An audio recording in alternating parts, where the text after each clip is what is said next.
reaching across to extend a hand is something that can make the difference for people. And Luna talks about the fact that when she was at her lowest point, when her husband, suddenly is stolen, people express that kind of support in all kinds of ways that she so appreciates now. Maybe she didn't understand it then, but she understands that people were going out of their way to lift her up.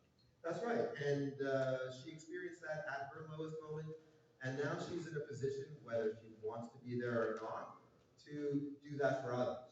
And what does she have to lose in this situation other than to share a little kindness?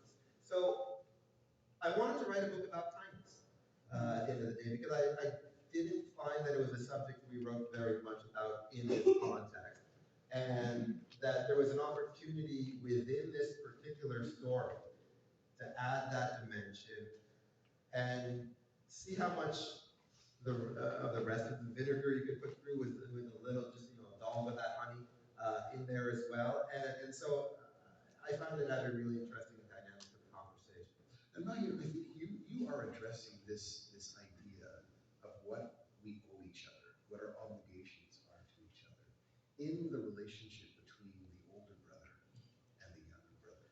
Because to the older brother, the younger brother's a bit of a pain in the ass, right? And he's done some things that have messed with his life, and that things that are putting his own aspirations at risk.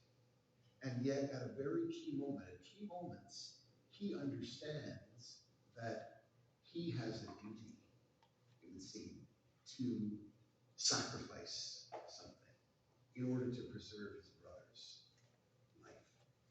Can you talk a little bit about how you kind of saw that relationship between the older brother and the younger brother, what you were trying to do there?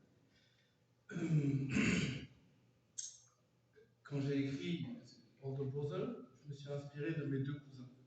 When I wrote Older Brother, I got inspired by my two cousins. Mais je me suis aussi inspiré de l'histoire de ma famille. But also I got inspired by the story of my family. C'est-à-dire que mon père a été assassiné quand j'ai eu 5 ans pour ses activités politiques. My dad was killed when I was 5 for his political activities. Et ensuite,